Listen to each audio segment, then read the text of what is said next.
Did you know an 11-year-old girl built a secret door to heaven with her own two hands? This isn't a fairy tale. It really happened. It wasn't a fort for playing games. It wasn't a dollhouse. It was her hiding place to talk to Jesus all alone, and nobody in her house understood why she spent so many hours in there.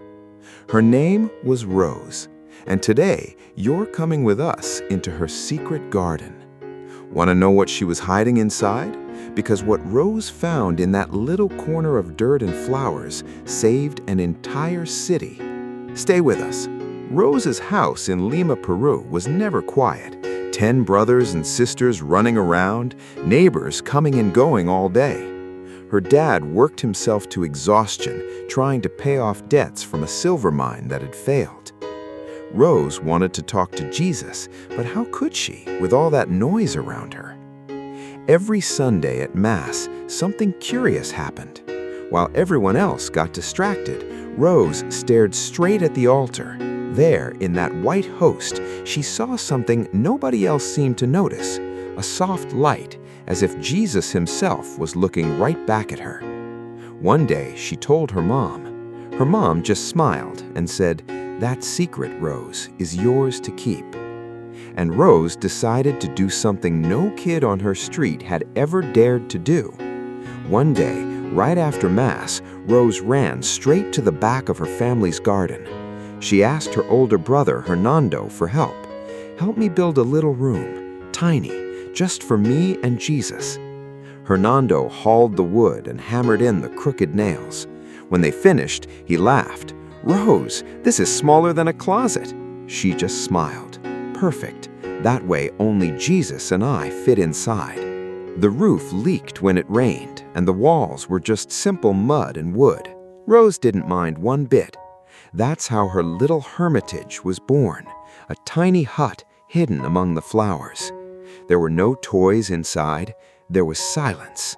And for Rose, that silence wasn't boring. It was the place where the biggest secrets could be heard.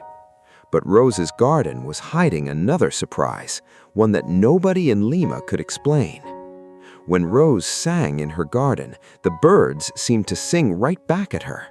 The flowers she planted grew bigger, stronger, more beautiful than anyone else's. Neighbors said even the bugs behaved themselves around her. Legend says that one night, mosquitoes wouldn't let anybody in the house sleep. Rose talked to them like old friends. "Please let my family rest tonight." And that night, not one single mosquito bit anyone.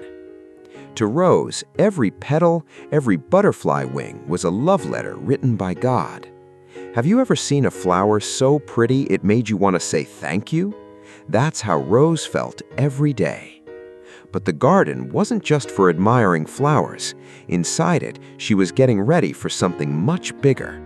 Rose's family kept losing more and more money. She could have complained. Instead, she picked up a needle and thread and got to work. She grew flowers and sold them at the market. With those coins, she helped feed her family and her poorest neighbors too. She turned a room in her own house into a place to care for the sick that nobody else wanted to help. Native people, enslaved people, elderly folks all alone. Nobody paid her for it. She did it for free with the hands God had given her. Every time she cared for them, Rose remembered that light she had seen in the host as a little girl, as if that same light now gave strength to her hands. And one day, someone asked her the question all of Lima was quietly wondering. "Rose, what's your secret? How are you so at peace when you work so hard and barely have anything?" Rose smiled and didn't point to her little wooden hut. She pointed to her own chest. "My real secret garden isn't out there. It's in here. That's where Jesus lives ever since the day I first received him in communion." Rose had discovered something enormous. She didn't need to be inside her little hut to talk to God. She could close her eyes in the kitchen, at the market, caring for the sick, and step into her secret garden anytime, anywhere. She wrote it herself years later. "Without the cross, there is no ladder to reach heaven." She wrote those words as a grown woman, but she started living them as a little girl. And that secret led her to do something no one in all of America had ever done before. Rose kept caring for the sick, feeding the hungry, comforting anyone who was sad. People in Lima started calling her the saint of the neighborhood long before the church ever made it official. Just like you share your lunch at recess or help a friend who's feeling down, Rose shared the little she had with anyone who had less. Sometimes she barely had enough for herself, but she still found something to share. When someone asked why she never got tired, she'd laugh and say, "Jesus never got tired of loving me either." But her story, like every great love story, also had a goodbye. At 31 years old, Rose became seriously ill. She wasn't afraid. She said she was finally going back to that garden, but this time forever, together with Jesus. She died in peace after receiving communion one last time. The whole city of Lima came out to say goodbye. Nobody could believe the girl from the garden was really gone. Years later, the church declared her a saint, the very first saint ever born in the Americas. Today, we know her as Saint Rose of Lima, patroness of the Americas. She said goodbye with a smile, not with sadness.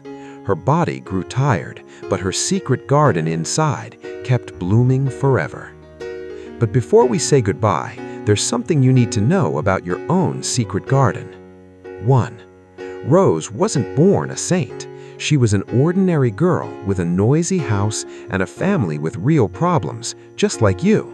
She had siblings who annoyed her, chores to do, and days when nothing went right. 2.